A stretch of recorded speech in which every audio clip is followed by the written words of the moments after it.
무화과나무 비유. 마가복음 11장. 멀리서 잎사귀 있는 한 무화과나무를 보시고 무엇이 있을까 하여 가셨더니 잎사귀 외에 아무것도 없더라. 이는 무화과 때가 아님이라. 이제부터 영원토록 사람이 내게서 열매를 따 먹지 못하리라 하시니, 저희가 아침에 지나갈 때에 무화과나무가 뿌리로 붙어 마른 것을 보시고 예수님께서 교훈을 주시기 위해 실제 무화과 나무를 저주하시고 말라 죽게 하심으로 무화과 나무의 실체인 육신적 이스라엘 민족에 대한 예언과 동시에 그들의 영적 상태를 보이신 것이었습니다. 때가 되지 않은 무화과와 그럼에도 열매를 구하신 예수님, 열매가 없을 것을 아시면서도 저주에 죽게 만드신 무화과. 이 모든 것은 토기장이 비유를 통해 구속의 역사를 알 수 있듯 육신적 이스라엘은 처음부터 열매를 맺을 수 없는 천한 그릇으로 창조를 하셨던 것이며, 결국 저주한 무화과 나무가 말랐듯 육신적 이스라엘은 AD 70년에 멸망하고 말았던 것입니다. 마태복음 24장. 무화과 나무의 비유를 배우라. 그 가지가 연하여지고 잎사귀를 내면 여름이 가까운 줄 아나니, 이와 같이 이 모든 일을 보거든 인자가 문 앞에 이른 줄 알라. 결국 저주받아 말랐던 무화과가 잎사귀를 낼 것이란 말씀을 통해 이스라엘이 멸망했다가 다시 살아날 것을 예언한 것이며, 무화과 비유를 통해 주신 실물 교훈은 잎사귀가 무성한 시기는 초림이며 여름에 열매를 맺는 역사는 재림의 역사입니다. 말씀 그대로 잎사귀를 낸다는 것은 초림의 역사를 말하는 것이며, 여름이 가까이 왔다는 것은 재림을 말하는 것이니, 무화과 잎사귀를 내는 것을 보거든 초림 예수님 오셨다는 말씀이며, 여름이 왔다는 것은 재림 예수님이 오셨다는 말씀인 것입니다. 무화과 잎사귀를 내는 이스라엘 독립대인 1948년에 안상홍님 30세에 침례 받으심으로 초림 예수님의 남은 사역이 시작되었음을 알리셨던 것입니다. 다윗의 위 40년 중 남은 37년을 이루시고 무화과 비유의 예언대로 여름이 가까이 왔다는 소식, 즉 재림의 시기를 증거하시기 위하여 오신 것입니다. 무화과 나무를 저주하시길 영원토록 열매를 맺지 못할 것을 예언하신 대로 안상홍님께서 이루신 37년의 역사는 열매가 없는 잎만 무성한 초림의 역사였던 것입니다. 초림의 역사는 열매를 맺지 못한다는 것을 다윗의 위 40년의 증거를 통해서 이어 예언을 살펴보겠습니다. 다윗은 30세의 위에 나아가 40년을 다스렸지만 그토록 권하는 성전 건축을 하지 못하였던 것이 거울과 예언이기에, 다윗의 위를 가지고 오신 초림 예수님 3년, 안상홍님 37년인 영적 다윗의 위 40년 동안 열매를 맺지 못하는 것으로 성취하셨던 것입니다. 결국 영원토록 열매를 따먹지 못할 것이라 예언하셨던 것은 한 세대인 초림의 역사 기간을 말씀하신 것이며, 열매 맺는 시기인 여름은 재림의 때를 가리키는 것이기에 재림 예수님이 오셔야 비로소 무화과 열매 14만 4천이 맺혀지게 되는 것입니다. 이처럼 2000년 전에 초림 3년 동안 육신적 이스라엘이 행한 행태와 그 결말을 통해서 실체되는 육신의 자손의 행태와 결말, 그리고 약속의 자손을 위한 교훈으로 보이셨던 것입니다. 그럼 실제 육신의 자손 이스라엘과 실물 관계를 살펴보겠습니다.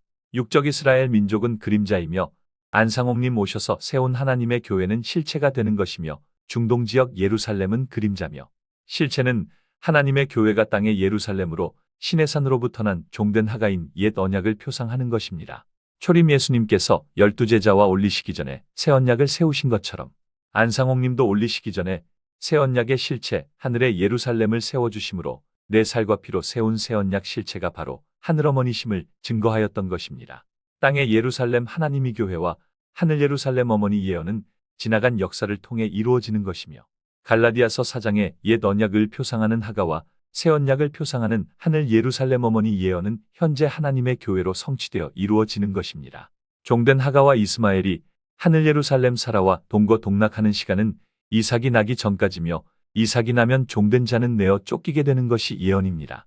하늘 예루살렘 어머니와 함께한다고 새 언약 백성이 되는 것이 아니라, 종된 하가의 아들 이스마엘은 이삭이 오기 전까지는 사라 주인의 집에 거하며 양도 치고 밥도 먹고 일을 잘하면 사라에게 칭찬도 들었겠지만, 그 모든 꿈 같은 시간은 이삭이 오기 전까지입니다.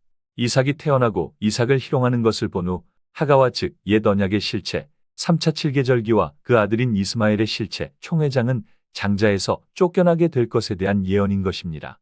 2000년 전에 새 언약 예수님이 오셔서 이루신 역사를 보면, 율법은 고사하고 세상의 법도 지키지 못했던 세리와 창기 그리고 우편강도는 오직 예수님의 은혜로 구원받았지만, 날마다 기도와 금식하며 전심으로 율법을 지켰던 이스라엘과 지도자들은 이삭 예수님을 희롱함으로 결국 쫓겨나고 만 것이 마지막의 교훈과 예언인 것입니다.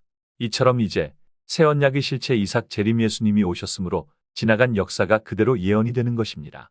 하늘 예루살렘 사라의 아들 여자의 자손 이삭 대신 그리스도 박광수님으로 말미암은 택한 백성은 율법의 행위인 열매를 맺지 않으면 안 되고 반차해야 천국 가고 사회 이상 출석과 새벽이든 밤이든 절기를 지켜도 영생의 약속이 아닌 다음 해인 6월절 전까지만 주어진 1년 정도만 허락된 조건부 영생이기에 이런 행위를 통해서가 아닌 아무것도 하지 않고 오직 출생 전 미리 택함으로 되는 약속인 새 언약 은혜로 말미암아 완전한 영생의 축복을 받게 되는 것입니다.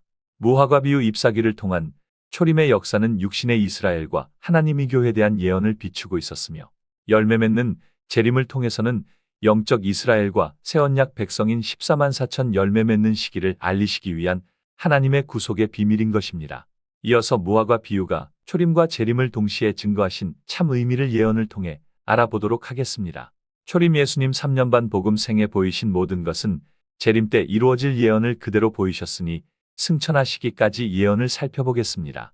예수님 운명하시기 전 마가의 다락방에서 새 언약 세우신 것은 안상홍님 올리시기 전 새 언약 실체이신 하늘어머니를 세워주신 것으로 이루셨으며 예수님 3년 반 복음 후 십자가에서 죽으신 역사는 안상홍님 초림에 남은 37년 복음 후 죽으실 것을 보이신 것이며 예수님 죽으신 지 3일 만에 부활하신 역사는 안상홍님 1985년 죽으시고 3년 만인 1987년에 영적 부활인 침례받으실 것을 보이신 것이며 초림 예수님 부활 후 40일 동안 제자들과 함께 계시며 예언을 보이신 것은 재림 예수님 1987년 영적 부활인 침례받으시고 40년 복음으로 이루실 것을 보이신 것이며 초림 예수님 40일 후 제자들 보는 앞에서 승천하신 역사는 재림 예수님께서 14만 4천과 함께 마지막 승천으로 이루실 것에 대한 예언인 것입니다.